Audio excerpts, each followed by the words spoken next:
మాట్లాడతాడు, ఇష్టానుసారంగా మాట్లాడతాడు. మాట్లాడితే అదే ఉండదు, పదం ఉండదు. ఒక్కటి చివరిగా మాట్లాడుతున్నా, 2016లో వచ్చిన ఇంజక్షన్ అంటారు, ఎందుకు కౌంటర్ ఎందుకు వికెట్ చేయించలే? నువ్వే మంత్రి కదా, జిహెచ్ఎంసీ నుంచి ఎందుకు పర్మిషన్ తీసుకుని అక్కడ స్ట్రెచర్స్ కట్టలే?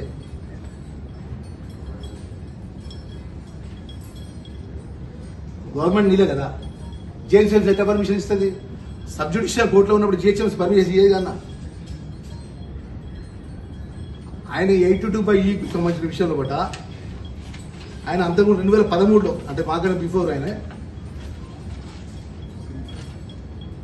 స్పెషల్ డిప్యూటీ కలెక్టర్ ద్వారా సినీ ప్లాంట్ కోసం దరఖాస్తు పెట్టుకున్నాడు. ఆ భూమిలో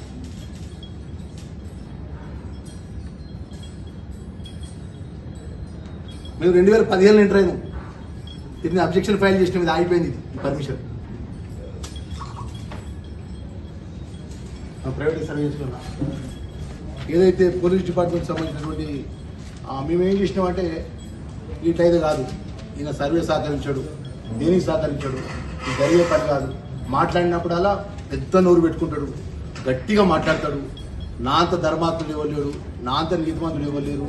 కష్టపడి చెమటోడ్చి సంపాదించుకున్న కోట్లాది రూపాయలు నా భూమి గుంజుకోబెట్టాను బేసు బడ్జెట్ గడుపుతాడు, నాకు భూమి గుంజుకోబెట్టాను వాడతాడు చేస్తానంటే మేమేం చెప్పినామంటే, మా కేసు ఉదాహరణతో అన్న ఇట్లా కాదు, మనం మేడ్చల్ కోర్టును అప్రోచ్ చేద్దామని మేడ్చల్ కోర్టులో 2016లో ఇంజక్షన్ ఆటలు.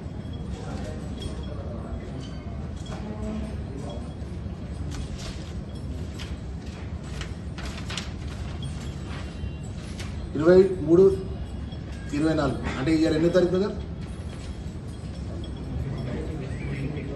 19/4 నెల, అంటే 5 ఎలక్షన్ 5 నెలలు.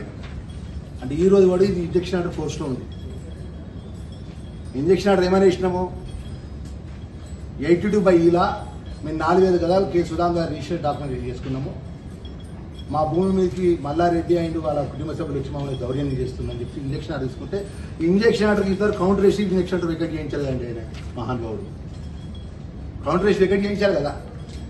నా దగ్గర ఈ కాయిదాలు ఉన్నాయి, ఈ కప్ప ఉన్నది, వాళ్ళు వేసిన ఇంజక్షన్ ఆర్డర్ వికెట్ చేయించాలి అని చెప్పి కౌంటర్ వేయాలి కదా. ఆయన మ్యాప్, మేము ఎట్లయితే మ్యాప్ వేసుకొని ఇంజక్షన్ ఆర్డర్ తీసుకున్నామో, ఆయన ఇంజక్షన్ ఆర్డర్ మా వికెట్ చేయించాలి కదా. 2000